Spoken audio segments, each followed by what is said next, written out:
Hello. We're just a few days out from Christmas. I get asked quite often, I don't know what to do. I'm going to have to move into my vehicle. And I was discussing this with my daughter, and she said, Mom, do videos on it. So here we are. I'm going to do, I don't know how many it's going to break into. I know at least 3. Every other day I will post one. And this one today just has to do with I'm getting evicted, I've lost my job, I'm leaving a very bad relationship or what have you. And I'm going to have to move into my vehicle, be it a car, a van, a truck, a camper, an RV, whatever. I know there are people also that just have the streets, and I'm going to do a set of series on that as well with the help of my friends that live on the streets. So, okay, we already established I'm going to have to move into my vehicle. You and only you will know how long you have. Maybe it's a 30-day notice to vacate where you're at. Couple days, couple hours. So some of this will have to be tweaked to whatever your circumstance is. So we know we need to move. What do we do? Well, we need to go through our home and look at items that we have, things we already have, and set them aside. You're going to need your medications and first aid kits, blankets and pillows, and trust me when I say take a few extra blankets, a few towels. You're going to need washcloths, a pair of shoes. I have slides and I have my tennis shoes, and one day I will get some hiking boots. Just not right now. I have one pot with a lid and one pan with a lid. I personally have 2 collapsible bowls and 2 plastic plates, but I also have one plate that's glass. I practice to not carry things that will break in travel, but that's up to you on what you have in your home and what you prefer to use. You're going to need your toiletries. You're going to need things, to brush your teeth, or if you have dentures, your denture cream, you're going to, your brush, your comb, a mirror, tweezers, what have you. Feminine napkins, toilet tissue, paper towels. Make a list. And don't just put toiletries. Make a list of items that you use and that you will need. So you gathered everything that you have and you've set it aside. And you're still going through your list and you're like, I don't have X, Y, or Z. So then you go to your family, your friends. Even if you belong to a local church, go to your church and say, this is what's going on in my life and this is what I need help with. Then you need to decide, what am I going to do with all this stuff? Do you want to pay for a storage unit, especially if you don't know how long you're going to be in your vehicle? Or are you going to have a yard sale? Or maybe you're going to do both. I would definitely suggest, if you had things that meant a lot to you, of value or sentimental, that you would take them and leave them at a trusted family's house. That's what I would do. But again, you have to decide what's best for you. So now we've done that. We've made our list. We've got all the items that we personally have. We set them aside. We've decided on storage. We've decided if we're going to have it or not. We've decided what family member we're going to leave things at. And now we're going to have our sale. We're going to have a yard sale, garage sale, a house sale, whatever kind of sale you want to name it. The key is, do not spend 1 penny of that money. Tuck it aside as if you don't even have it. Because now you're going to create a budget. Do you have a job? Do you have that income coming in? Do you get child support? Are you on disability? Are you on retirement? Whatever your set amount of monthly money is, roughly, you're going to create a budget. You're going to have to pay your car insurance, and you're going to need gas for your vehicle. Most people have cell phones.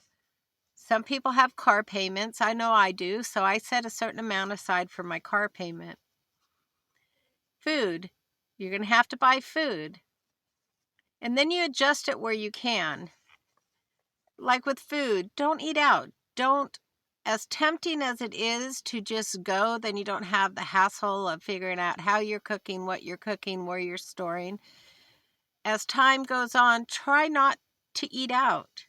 Number one, it'll save you money. And number two, it's so much healthier for you. And then you need to just adjust where you can, like I said. That way you could have a little bit to tuck aside, even if it's $10 or $20, just to put out of sight in case of an emergency. So once again, we have our list. We have collected, hopefully and prayerfully, all the items that we need. We sold and or stored what was left, even given some away. Now you need to take some time, because that's so overwhelming, right? Take some time and go and look at different videos. Doesn't mean that's suited for your needs, but you could take bits and pieces. That's what I did in my journey, and I'm going on 7 years, and I still do that. You could get ideas on layouts, on how to stay warm, how to properly store food, different resources. There's such a huge community out there of car van dwellers, and for the most part, they're amazing, really amazing. So take some time to check into that. And then also, if you know you're staying in one general area, check out their ordinances. As for me, I know in Oregon, there is a law that you have a right to peacefully sleep. But some towns have their own ordinances and they don't allow it. So you might want to really, if you know where you're at and you're going to stay, just check into it. And drive around and see areas. I personally like to park and sleep where I'm by myself. I know people like being in groups, and I'm not going to lie, the first night I was petrified. It seems so long ago. I was very scared because I did not know what to expect. I had no idea, but after that first night, I was like, oh, okay, I could do this. And it just got easier and it got better, and it became such a wonderful life for me that I embrace it and I love it. It's truly freeing, especially when you don't have that huge rent to pay anymore. And then while you're thinking about things, think about, well, do I now qualify for the SNAP program, the Supplemental Nutritional Program known as food stamps? You pay taxes. That's what your taxes went to help. Check out your local resource centers. I know that in Oregon especially, St. Vincent de Paul is great. They have food banks, clothing closets. They could give you vouchers for laundry, vouchers for showers.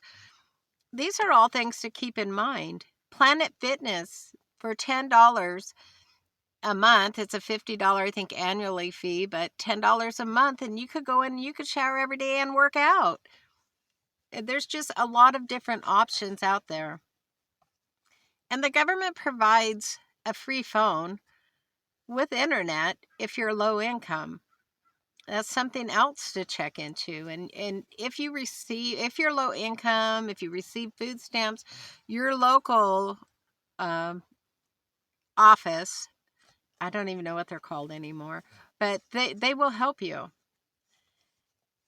Another thing is everyone keeps all of their contact information in their phone. Well, what happens if you lose your phone or if it's lost in your vehicle somewhere? I've done that. And I thought I actually lost my phone outside of my car, but all of my contact numbers, it's not like back in the old day where you had memorized phone numbers. At least for me, it's not like that. So keep a list of your contact numbers in your wallet. I keep also my will, my life insurance, uh, my card numbers and stuff with my daughter. You know, she's a trusted person, so I keep that with her.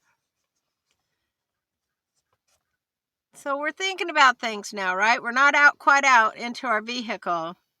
You know, it doesn't hurt either to go and look at your vehicle. Is it feasible to remove a seat? Are you going to need a cot? Do you need a mat?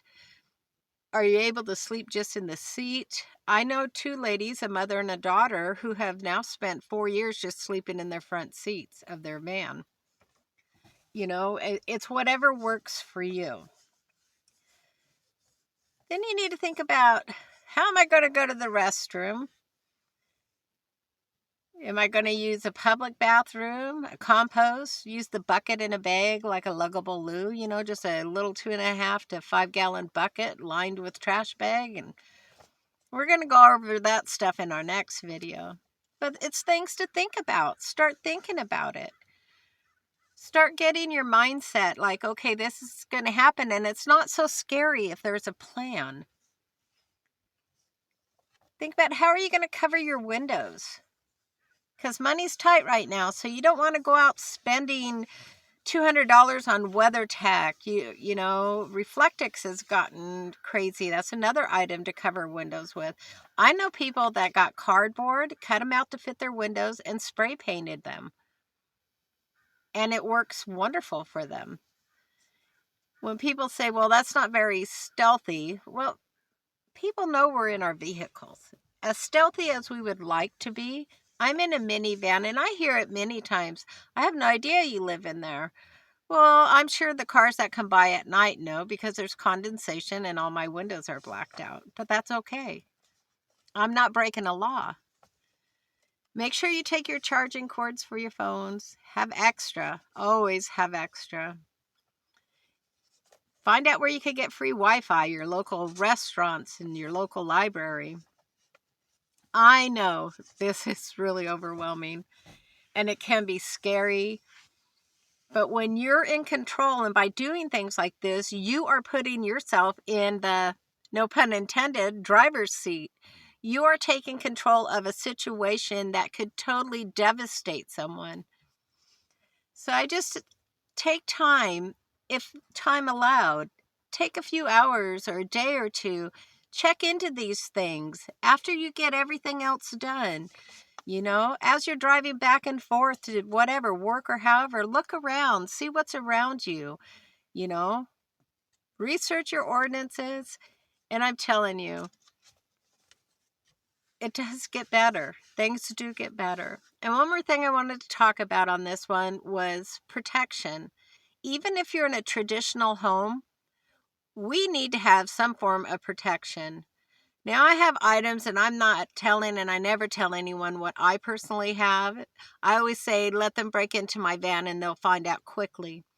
But such things as placed scissors or a knife or two in a certain area, screwdrivers is another thing, you know, mace, taser, you know. Now, remember though, if you're spraying some kind of a chemical, you're thinking you're going to use bear spray or something like that. If you're in such a confined area, you're going to get it too.